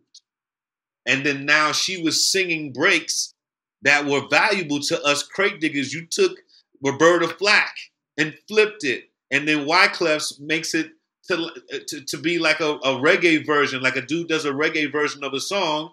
You made it hip hop like that, and y'all are gonna win. That's so creative, dog. Cats are not creating around women like that anymore. I know exactly what you mean. There was a certain type of, MC stepping into the cipher on the early record, and then there was like it elevated into Queen Mother singing, speaking, rhyming, teaching, conducting, Correct. and like being a medium. People would be like, "Oh, she sang other people's songs." Like, no, she was channeling the tradition. Correct. Like that was something really very, very special that happened there. And like Bob Marley, there are times where that will be the popular thing, but it doesn't mean that it's pop. It's popular. Right. You know what I mean? Because somebody made a mistake, and the true greatness actually got to be in the spotlight for a moment. Correct. But I also noticed, like, but those of us that were listening to you from the first from Titties Blackwards to Exodus, your voice changed, your body seemed to have changed. Yeah. Like there was something that felt like you came into like a new type of like relationship with your voice and body, or something happened. Yes. Like what was it that we were picking up on? We saying from East Blackwards to now, or no, even to the Exodus, from the first album to the second album. A lot of people's voices drop. A lot of MCs, like they go do 100 shows now a year, and the voice drops or whatever. But it was different. It was not just a difference in the voice going down a little bit. I feel you. But there was like some like this is a man living in his body and his voice and in his presence in a different way. Like it felt spiritual. Yes. Well, the first project was my Luke Skywalker still on Tatooine and not traveled yet. And Exodus was, I've traveled, I got my hand chopped off, I went in the swamp and learned. I was a different Skywalker then, man. So you can see that Vader energy growing in me, because I now had a chance to face everything that I was talking about on the album from New York. I got to see Prejudice in Oklahoma. I got to see Prejudice in Columbus, Georgia, and different parts of the country and doing the tours. You know what I'm saying? People couldn't understand our impact. So that forged me to be like, I got new fuel now. I got inside the movement haters now that don't like us. And we never would have faced that in the past, because if we're contained in New York, we're not being witness to that. So now that I traveled, came back, and you're telling me record again, I know now. You feel me? I can say FTP and don't have to explain between the dirty cop and the good cop. I don't have that need to overteach in my lyrics, like, this and that, and you got to do this. Let us a word, the phrase. I'm now, let me tell you what. In Milwaukee, there's a cannibal. Correct. Man, you call me in the Midwest, dude is eating people and putting them under the floor. So now I'm learning how to get into a different kind of flow with this vainglorious music that I'm spitting and whatnot. So there was growth, and I grew in levels in my order and my circle. So that brings a different maturity when you're part of something and you are kind of moving up. If I was a boot camp soldier versus a sergeant or a captain now, my confidence is different. My body is different because I'm training others. So I might be training people 2 times a day where I'm just doing my one workout for myself, with myself and my instructor for the morning. Get up, knock it out, da da da da da. I may be doing 2 or 3 trainings. So my body is different now. My belt is different now, or my position in the dojo is different. So I'm training with different people. So these things are happening during Exodus. And I'm preparing now to be a seer, which is meaning Dark Sun, after Exodus, the Dark Sun Riders is now the first me saying, this is me building a house for elders and young heads that are coming now to be peers to each other. Not like he's been in the war, you got to salute him 20 times. No, I want y'all to all come sit and we all be brothers for 5 minutes. That's what Dark Sun was.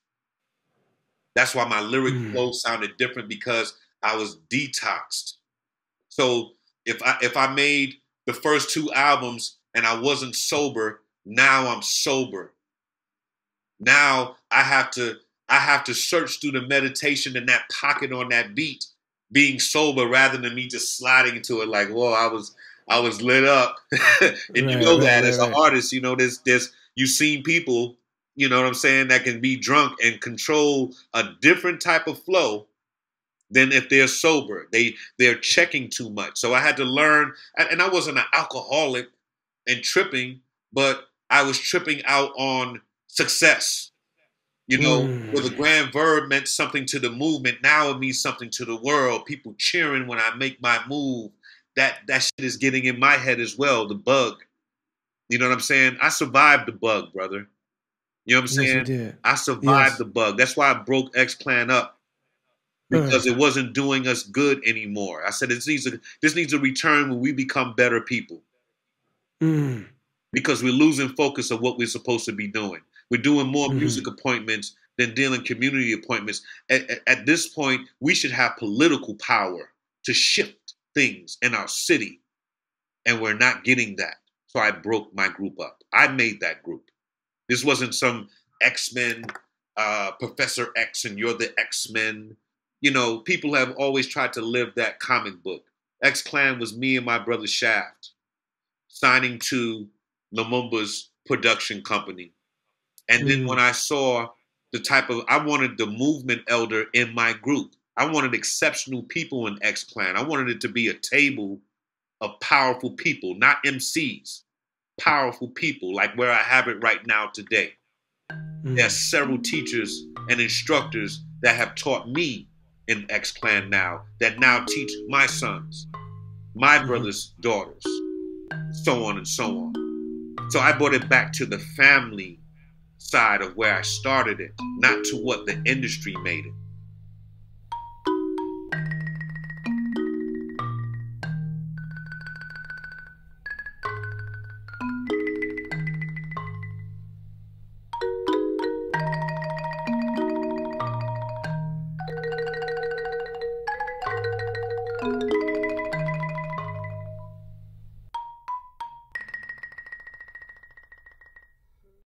A lot of people don't want to go to therapy. I understand that. I was one of you for a long time. Therapy on TV and the movies, it looks hella corny.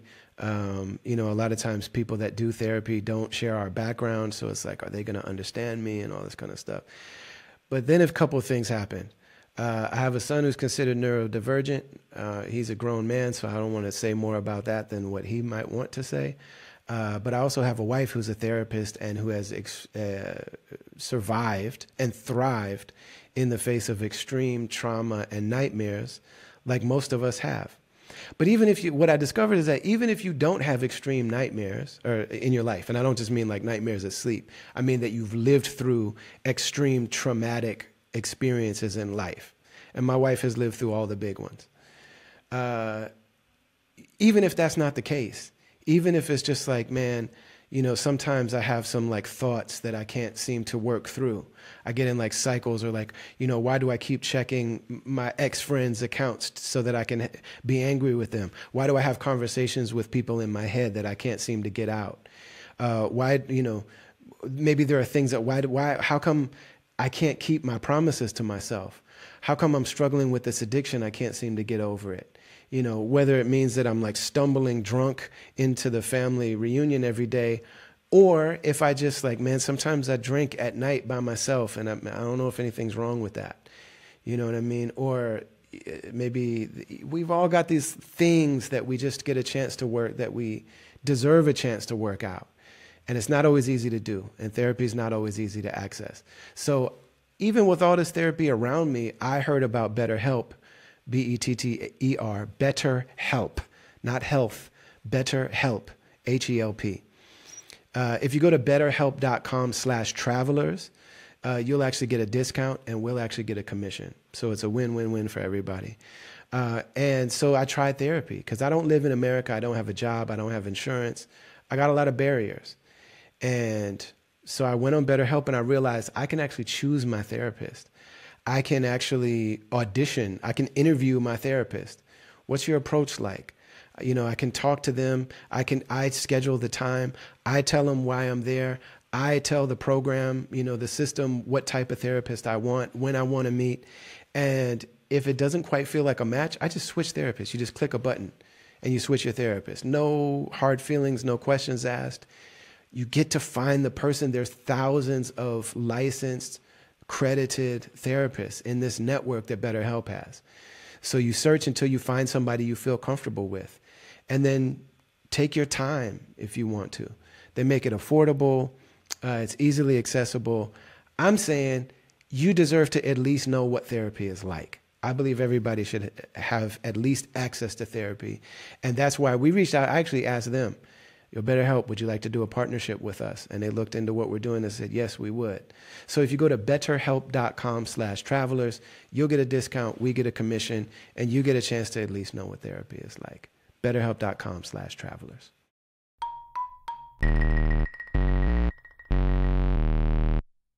Pasanu says, everyone cools off from being hot. It's about if you can handle being cold or not.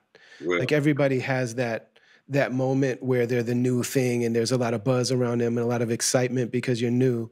And what really separates the lifetime achievement people from the people that are one-hit wonders are like, do you keep going when the camera, when you're not in the focus anymore? right.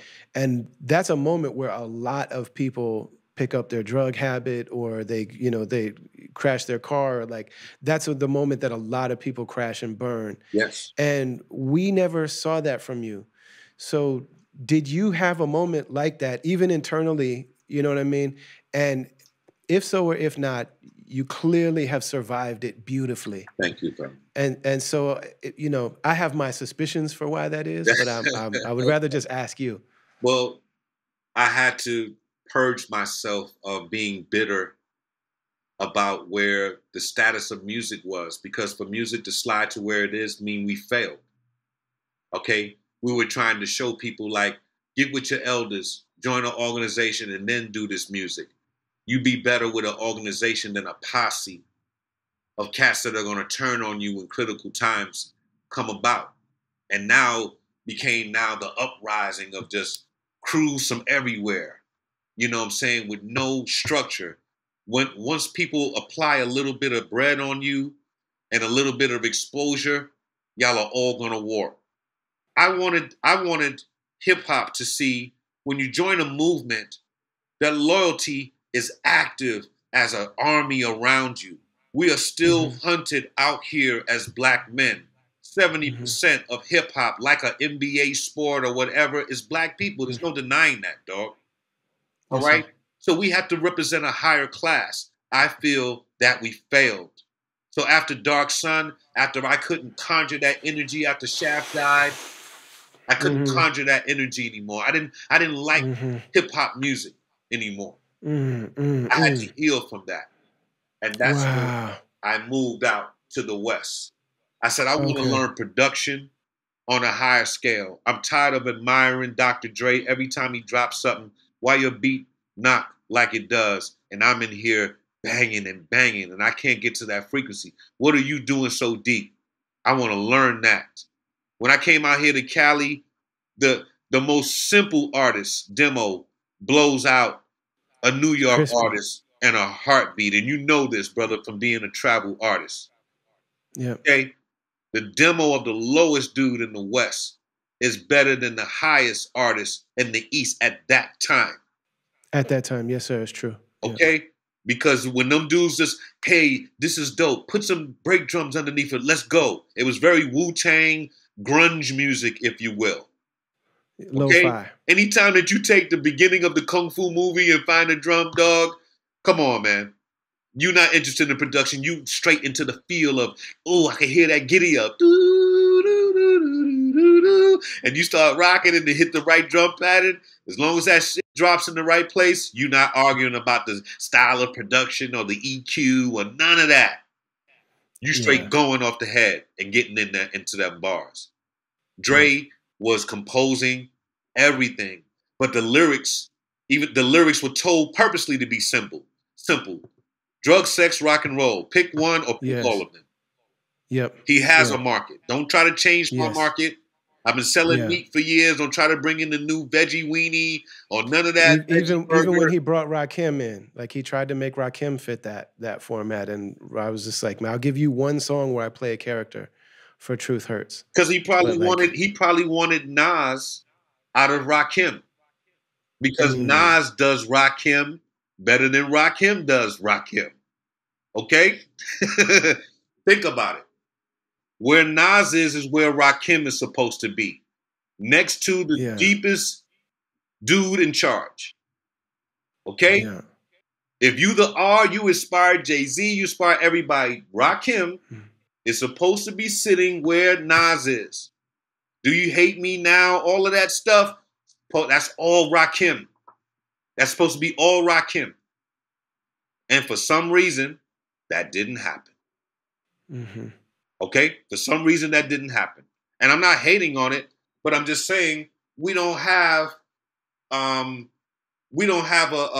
tier of respect in this game where it's like, yo, man, if you are the one that inspired all our styles, let's always make sure you got the best production so you're not going to a Dre spot to go fail.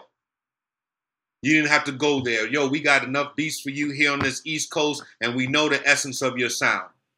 If it was Eric B, let's get him in here, make some beats for the homie, man, and let's build that up. Give Pete Rock one, give the homie one. Let's always make sure that the guard is shining. That's where I'm at.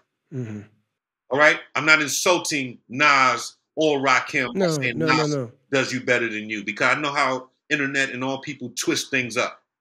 But if you look at the track record of what Nas has done and the places that he's allowed to be, that's what we wanted for Rakim, dog. I don't want to keep singing the same 5 songs when I think about Rakim. Right. I want you to have a robust catalog like how Nas does. Yeah. And Rakim looks the part as well. Like there are some of these people that it's like, man, I'm sorry you just don't look the part. Correct. I'm sorry you just don't look like a star. Come on, man. Rakim looks like he stepped off the Sphinx. Like Rakim looks like Rakim Allah. But the most important is that you were teaching cats that even if you do the math, you can still be paid. Just don't let it go to your head. And extraordinarily fly.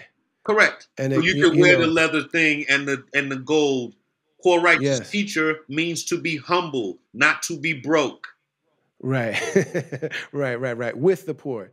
You're teaching. You come from the perspective of the poor, so you're able to be with the people. Correct. So that does not mean for you to be broke. So he broke that line for the 5% guards to see, like, oh shit, I can rock that too and still be, but you can't let it go to your head. Because once you let it go to your head and you become more fly than God, you killed the recipe. So to have Rakim put in the realm of where Nas is, that would be a whole different lyrical army behind that understanding. Because it doesn't have to be important to Nas. Nas was not introduced to us as a 5% MC. He was just an MC from Queens doing his thing, just like a Mobb Deep or a Cool G Rap or whatever case may be. Yes. Look at the artists we're talking about and respecting the protocol. Not that you got to give them everything, but put them on a mantle to say, yo, for the gods who still rhyme like this, there is a place for you. Yes. You don't have no examples, dog. You don't have no examples. If you didn't cross over, you'd no longer still exist. Not on a major stage. Not on a major stage, brother. Yeah. So LL and Ice-T are our heroes, but they had to act similar to how, it's like, why can't we have a woman who doesn't have to show us her whole body? Why can't we have an amazing lyricist who doesn't have to be on television, who doesn't have to, make the music of the moment? That's correct. It's the you were bitter that we have to. Jay, you were bitter? I was mad at the behind the curtain because I thought the A&Rs would do better by us, bro. You know what I'm saying? There was a time that the A&R was in our corner. Okay. So I felt that the A&Rs should have done us better. If there is an agenda to say, kill all Jedi, I would hope that you send me a memo to say, get up out of Dodge, dog. The dude who told me to get out of music is a lawyer for a very big artist in the game. I'm not going to call him out. But he told me, I know that you want to keep this positive thing up and all of that, but you're going to have to stop, take a break. Wow. There is a wave. There's a wave of music coming that is simpler for companies to handle. It's very ignorant. I don't agree with it, but it's going to exist. And what you're doing is going to become a low investment point. This was in 94 that this person told me this. So if I'm going to talk about going to put a project out or build a positive label or whatever is in my agenda, I got to know that it's going to be an uphill battle and not an easy one. You got to retrain yourself. None of your tactics of the past will work because they studied you 1,000 times. So you can't come like, yeah, I'm back. Look, I got the same beads I was wearing and such, and I'm going to do it like this as raw. No, we don't like samples no more. Nah, you can't come like this. We're not dealing with all the extras. You know what I'm saying? If you don't have a nice R&B look, then we're not going to look at you as a sex symbol. Why got to be a sex symbol to sing my music? Because that's how they're being trained now. So the legend remaking themselves has to say, let me build myself up to the optimum. So yes, I am attractive to the audience that's dealing with me. Yes, I should be in good health and good mind and good standing, because if you follow my music, then you will understand my way. Yes, yes, yes. I went up to North Cali for 5 years, sat, improved my style, improve my body, improve myself, get my mind right, get the hate out of my system for the game itself. Yeah, I mean, you're really speaking a word that's necessary for me. I think that me coming to Istanbul is very, like what you're describing about going to Northern Cali. Yes, like that's what I'm doing. You know what I mean? Came and got into a different space, got into a different element, and now it's survival time. It's survival time, brother. My story in the West is different. It's like Dune coming out here, dog. You know what I'm saying? Learning the way of the desert people, learning the cowboys and Indians of California is different. Yeah. You know, touring with who I was with. I went and got with Cottonmouth Kings and went up a whole other route. You feel me? Learning Tech Nine before the super success and the Forbes magazine, and touring with ICP and finding that there's a pocket for underground MCs if you know the language of the juggalo. Yeah, I mean, I was aware of the juggalos, and then when Tech Nine came along, it's like I always wondered what if somebody could actually really, really spit. Yes. That came along in that movement. It's like he's going to start his own movement. He's going to start the Technicians. You started seeing the ninjas. You started seeing them, the red and black, face, the paint face and shit. I was in it. It's incredible, man. It was an incredible following. It reminded me of Black Watch all day long. That's why I felt so at home touring with them. When you came through Minneapolis, not long after Idea passed away, you shouted out Idea on stage. That's the first time, like, I think I tackled you and hugged you. I think that's how we actually like first embraced. Because I was waiting and I was like, I'm gonna wait till I was trying to be respectful, wait till you had a moment, and then you said my man's name, and I was like, I can't help it. My body took over. You know what I mean? But that was it was nice, man. Cats don't know. They talk about all this Eminem and all that other shit, but Idea paid dues, man. Yes, sir. You know what I'm saying? He was present. And he did his thing. God bless him, man. You know, and he was inspired by Micah 9 and Peace and Jupiter and Abrud. But he became his own. Yes, sir. You know, he wasn't a clone. Yes. And that's why I respected him. You understand me? There's a level of getting inspired and you create your own, and there's a level of getting inspired and you bite it. And I'm not a fan of the bite. He had his own technique, and I can respect that. You know what I'm saying? So big up to him, man. Definitely. Big up to all rhyme sayers, man. I love y'all label, man. You know what I'm saying? Man, that means a lot, brother. Your own record shop, and you had that's what I wanted to do in New York. And I realized that no one's going to allow us to do that. You know, there's Mm. nowhere that you can bring a proposal to say, hey, build me a machine to compete with yours. You know what I'm saying? It was a wild dream. So I said, let me go to Cali. You know, I moved out here like 98, you know what I'm saying, from New York, man. And I said, you know, let me build something out here. There's a lot of independent power out here. I want to come out here and learn. And I got with Sub Noise. They were doing punk rock hip hop. Mm-hmm. You know what I'm saying? And Mm-hmm. the roots of punk rock was rebellion music. Yeah. Okay, it was rebelling against corporate shit.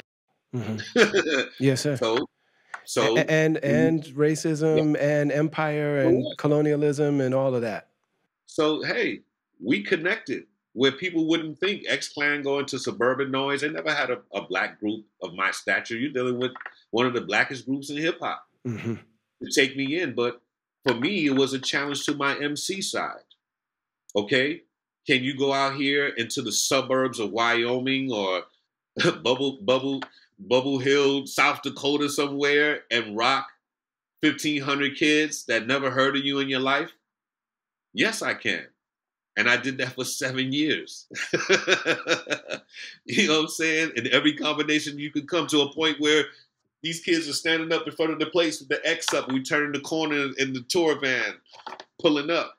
We had a fan base there where they never would have thought in 1,000 years X Clan on Cottonmouth Kings and Tech Nine and all of that. But you know, the things in hip hop that test you. Mm-hmm. You know what I'm saying? Regardless of what I'm talking about, my flow is supposed to be on Yes, sir. to the point of where we were speaking about the Funkin lesson and how I absorbed that and all of that. Look, at the end of the day, I'm a master of ceremony, regardless if I label myself that or not. To be the grand verb means I relate to any human being that can understand tone and rhythm, period. Yes. Yeah. And the original man. I mean, Correct. like the original man is by definition the father of everyone. And Correct. all of so like when I first started touring, it was all the guys that took me on tour first. Well, my first tour was with Atmosphere. After that Yes. was Brand Nubian and Yes. Rakim for a year, and Wow. Ghostface and Jizza and MF Doom. Wow. Like that was the crew of people, and then Chuck, Yes. and then Kane, Right. and then like those were all of the people, and every single. So now I'm in the other, you know what I mean? And people just being like, why are these people treating you like this? And it's like, because the original man is by nature a father of civilization, of humanity, of the human family. And so if you just don't disrespect your parents, you'll have a beautiful relationship. And if you're not if you don't have a problem with the truth, Yes. you know what I mean? That's Then you can be a human being and then you can inherit. It's interesting when Yasin was here, he was saying this battle between these two guys, these two gentlemen, is trending well, but I don't think it'll age well. it's fluff. And the idea about just the idea about building things that are not necessarily the trendy thing in the moment, but exist, you know, like my man Unjust says, monuments. Like we're building monuments Yes. that, you know, the unveiling might not be the moment, but like we build things now that we might not have the same big lights on us that we had at one point, but we're building things that people will find over time, Right. and hopefully what we're giving them will be something Yeah, man. nutritious. I don't see why they look into that battle more so than the market trying to figure out where do we go next. Do we keep manufacturing artists Hmm. like this one, or do we find more raw lyricists and get them with the Dre production to make it happen? That's why I was glad Cole backed out of it, because his evolution belonged That's to him. so beautiful. His Yes, evolution sir. belonged to him. It wasn't you saying, "Hey, I need more clout to keep the record sales going." It's like, no, dog. My people love me because I'm me now. You know what I'm Yes, saying? yes, And I don't yes, need to yes. go in here to step in here to step on somebody's neck to prove that I'm better than whatever the case may be. I'll bow out gracefully. I thought that was the most intelligent thing to do. And extremely, and also such a teaching moment in saying, hey, my ego and my competitive spirit and all these people around me got in my ear. Very similar to what you're describing about the fact that the people around you can get in your ear because it's like, you're our ticket. And if you're not the man, then like who am I? Because I'm just the dude that carries your suitcase. So if you're not the man, then I'm an Uber driver, Yes. you know. And so for him to say like, okay, I struck back at you because I allowed my ego and the people in my ear and all of this stuff, and to actually have done that and then apologize publicly at your own festival, man, that was a really, really very special teachable moment. Yeah, for Like those who know. that's never happened in a and then you look at like the two directions. You look at the direction that battle went in. You know what I mean? And it's like, man, that was a really unprecedented, beautiful moment. I don't think I've ever seen a straight up like apology Yeah, like that. because look, bro, people are trying to tear down people who have been in the elite in this music Mm, game. They want to see you torn down and burned. The audience today is savage. They want mm, to hear your dirty secrets or whatever it yeah. is before they praise what you're doing on a regular to uplift people. How do you tear down J. Cole and say, yo, man, I don't have nothing to prove to nobody, dog. Let me apologize and get the hell out of this. I don't even think y'all should And be go off. ahead and get your lick back. Like if you say something to me, I'll just take it. That's it. You have the right to reply because I put a record out, but you have the right to say something to me and I'll just take it. You can I'll get take whatever my you want to hit. I get. smacked you in your face. Get your smack back. We good. Otherwise than that, I'm not dealing with this because I see where it's going. Dude, what kind of man? Like, this is a man. These are the kind of men that we were raised to be. What? These are the kind of men that were like, you know what? I offended that man. You know, Yeah, but look at all the yeah, man, savages. that was a Oh, you apologize. You're such a wimp. You're such a. Look at all the savages. You look like them Greek gladiator people in the arenas. Kill him. Take off the head. Pull the spine are out. All of that. are you not entertained? That's crazy, bro. Yeah, man. To me, that's Yeah. crazy. There's no competition. This is a battle of production companies. This is a battle of, let's make the craftiest video to keep the streams and stuff alive. Let's do this. Because of the battle, you just go to a spot, cut the cameras off, and everybody just get on the mic and go at it. If it's a real battle, y'all battling Right. records. That's not real to Yeah. me. That's fluff to me.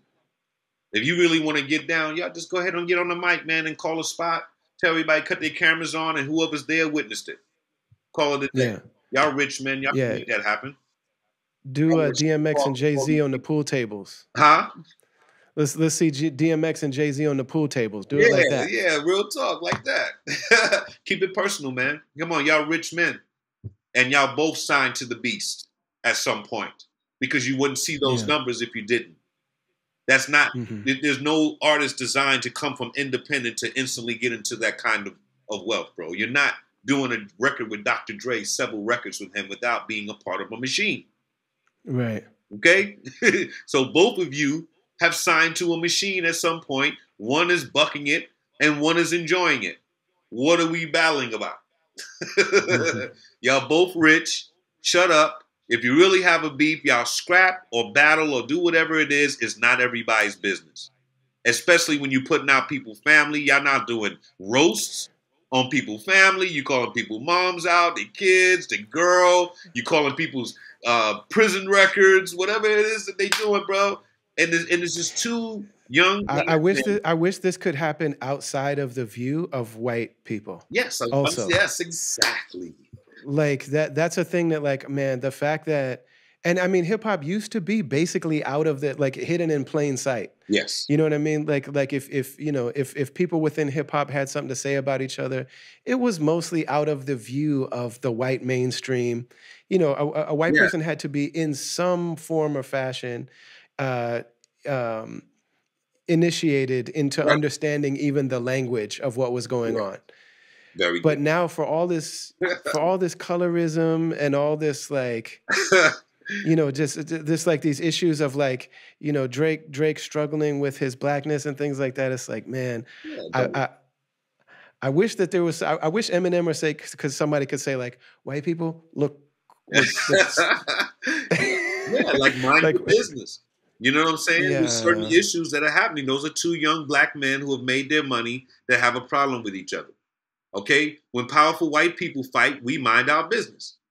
So with Drake and Kendrick, who are two statesmen of the hip hop that we build with, there's nothing anyone can do. Step out of that, mind your business, stop picking sides, stop making it worse. Now Yeah. you got them saying stark things to hit a stark internet to keep, oh, you heard what he said, and Kim Kardashian might have a secret baby, and oh snap, he smacks his woman. I thought Kendrick was nice. Come on, dog. Only we do this. Hip And hop is becoming so nigger now. Nigger does not just belong to black people, dog. It is a state of laziness and shiftlessness. Period. well, like Baldwin said, I'm not that. So if you created him, why did you create him? It's because you're the N-word baby, not me. Correct. Hey, real talk. And the thing that me and Yasin were building on when he was here when this all this was going on, and we're two people that are outspoken about Palestine. Yes. And like the idea of like people say, well, this is good for the culture because people break down lyrics. Right. You know what I mean? People are concerned about lyrics again. But it's like, okay, but those lyrics essentially are just destroying the humanity of other amazing black men, black geniuses. Yes, it You is. know, and just like, can we get one free Palestine in there? Can we get something about the Congo? Can we get something about, Yes, it's exactly. But they don't have the audience that wants to accept that. Same mhm, way that Snoop didn't have an audience to accept Snoop Lion when he wanted to detox. The same way that the mhm. audience wasn't there for Ice Cube when he wanted to detox and put some structure around his situation with the nation. Yeah, There's not an audience to capture you there. So the right. audience has to start to purge. The audience has to start to clean their lifestyles up in order to accept the next tier of hip hop. Yes, Otherwise, you're yes, going to keep yeah. getting basic music. It's funny we talk about aging and like we talk about like, okay, I'm going to take special care to keep my body up. Yes. You know what I mean? Because I'm in my 40s now, Yeah. and I don't want to stop doing what I do. You know what I mean? That's right. And I've always been very heavy. Like I've always been fat. I've always been obese. Yes. And like since I moved here, I changed that. Yes. You know what I mean? It's Changing still your got some work to environment. go, but it's like, man. But now sometimes I look in the audience, and the audience is about 5, 10 years younger than me, Yes. and I'm like, man, I need you guys to start doing some jumping jacks. I need because I don't want to stop. You know what I mean? I want us to be able to come to these shows, and I need your back to be able to support you standing up for a 3-hour concert. Correct. You Yeah. want to offer wellness. And that's Yeah. how I put my whole campaign coming back. Mm. Like, look, y'all have been with me for 35 years of X Clan. I want Yeah. to share some of the things that gave me longevity to be here to deliver a clean mental message to Yeah. you. Love yourself, man. For real, for real. Man, you've been so generous with your time and with your wisdom. And I've learned it's really beautiful to have learned so much from you when I was 12, 13 years old, Oh, indirectly, and then also from your journey. And even in this conversation today, you know, um, I often say when with artists, when I say artists like you, it's a very small, select group of people that I really feel like I have to say thank you for your service. Thank you for raising us. And thank you for continuing to inspire us. Because I'm at a very particular point in my career where like I'm putting out music and things aren't happening the way they used to have. I'm yes. just now entering that. Yes. Where it's like, wait, how come I never put a record out that Billboard and Rolling Stone didn't cover and Double XL? What's happening now? You know Yeah. what I mean? Yeah. And it's just like, no, it's not that anymore, sir. Yeah, Like, you know what I mean? it's not. They're bougie now. They think they And know now. They think they know how for you to do yourself better. They know the recipe and you don't. And that's where I get lost with that. Don't tell me that I'm not supposed to rhyme on this kind of beat or yeah. evolve in the way that I'm doing. I was Another thing 17 years old. that I'm learning from observing you is that I have opinions about things, and oftentimes I hold my tongue on them because I'm not sure how to express them without it looking like hate or without it looking, without it, because we don't really have examples, not many examples, but you are one of how to speak a perspective and how to critique things and even critique what others are doing in a way that's very obviously constructive and based on community and family and building and you know. Yes. And that's something that's really important. And like if we don't have not having many examples for that, Yeah. it's very difficult. Because it's But all but love. in talking with you, it's like there's no way like so a different podcast would clip some of these things and make it clickbait. Brother Jay, this is so and so. Correct. You know what I mean? And we don't do that. But there's nothing even in your energy. There's nothing in the language that you're using. There's nothing in the intention is very clear. Yes, sir. That it comes from a place of love, of care, of concern. And there is no love if there's not some type of advice. Correct. Or counsel. With counsel. It's not tea. It's not a it's tear counsel. down. It's not a tear down. Right. It's never that. Even with the Rakim thing, it's not a tear down. It's like for the respect that the game has for you, don't let your legacy become a myth. Okay? Always be able to define whatever they've made a legacy. Don't become Rakim is 10 feet with 4 arms and he has a mic in each one of them and so on. That's the myth. Right. If you're not refining your legend, whatever they consider to be legend at that point, there's a problem. There's a disconnect, dog. People were admiring X-Clan for the wrong reasons. That inspired me to do my documentary and push forward, to reinvest in myself instead of going, hey, somebody give me some money, I'm valuable to whatever hip hop is. Yeah. I don't expect that. You're not. If you don't understand me, then you wouldn't know what I would require to continue my message. There's no money measurement that can say $1 million I'm worth for my documentary. It starts to become a battle at the corporate. You imagine now going to try to get a budget out of these corporate places for a story that is building on upliftment and a time of old Brooklyn and all kinds of stuff. That's not their interest. Right. So artists like us are going to have to learn how to reinvest in ourselves, for one, and then find what part of the market that we want to represent what we have done. Because in our isolation, we've become something different. So now when we come to the market, what are you going to do? Step into the same slot that you were in last time? That can't happen. Yeah. So you got to really feel out like, okay, how many new categories exist? Cats who are busting are winning progressive jazz awards. What is progressive jazz? So you got to figure out first, where do you fit? Because the slot that you felt that you were last time does not exist anymore. If we were playing ball and I trained to be a center like Patrick Ewing, that's no longer the slot. You got to be shooting from the 3-point line right now. So you got to go and become like a Sabonis back in the days if you stuck in that era to say, I got to be 7 foot and shooting the 3 from outside. You can't come back into the same slot and say, yo, I'm just going to stand in the post. Y'all throw the rock to me. The game is not played like that anymore. And the results are going to look different based on the fact that we're doing something different. That is correct. Bro, you are like a Karl Anthony Towns where cats are saying, yo, just go low. You're 7 foot. And you're saying, no, dog.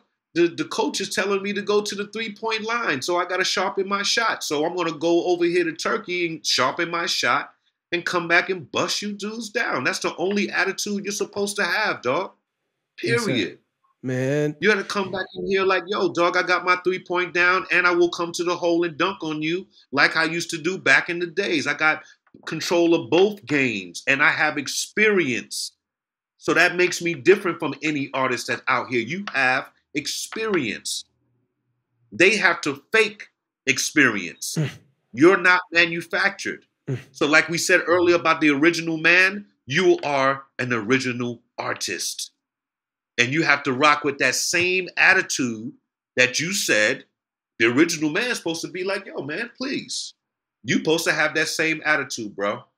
So that way your isolation does not become hiding. Yes, sir. Okay?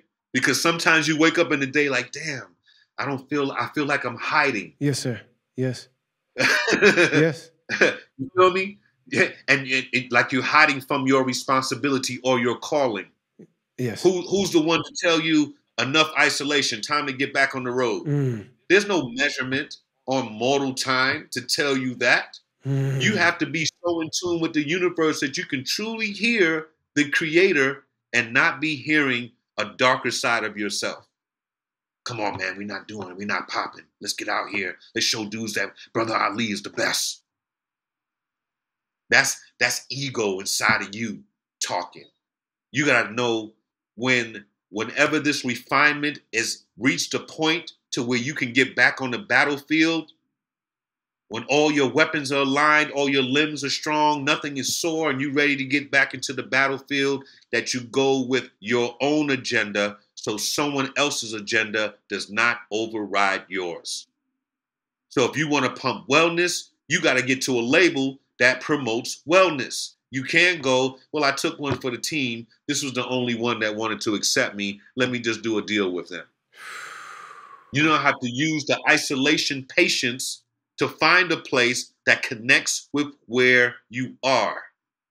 Do not go back into the same box. That's just my advice to my brother. My Lord.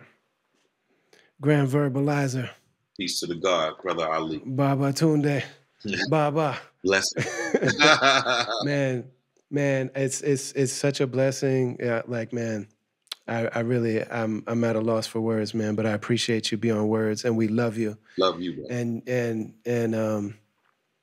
yeah, man. Thank you. I would love to do this again. Yes, indeed, man. I want to do this again when we're doing the documentary on X-Clan. So I want to make sure that all the brothers that have supported me, all the sisters that have supported me, that I get on their shows and build on the kind of solutions that I'm trying to do with that film. You know what I'm saying? There's a lot of answers, like answers today, even on the KRS and the third base thing. Look how the media does that, and look at my intention. Look at the truth. Yes, sir.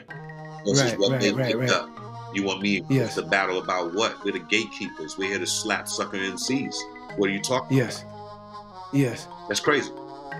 So I'm looking forward to building some more in depth about those things when it's time. You know what I'm saying? I would love to come back and have a build with that.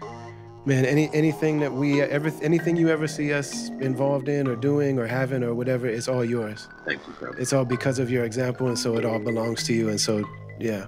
Blessings, man. Yeah. You feel good, man. Your energy is good. I'm glad you're getting the most out of where you at, man. All right. Thank you, big brother. Much love, man. Much love, brother.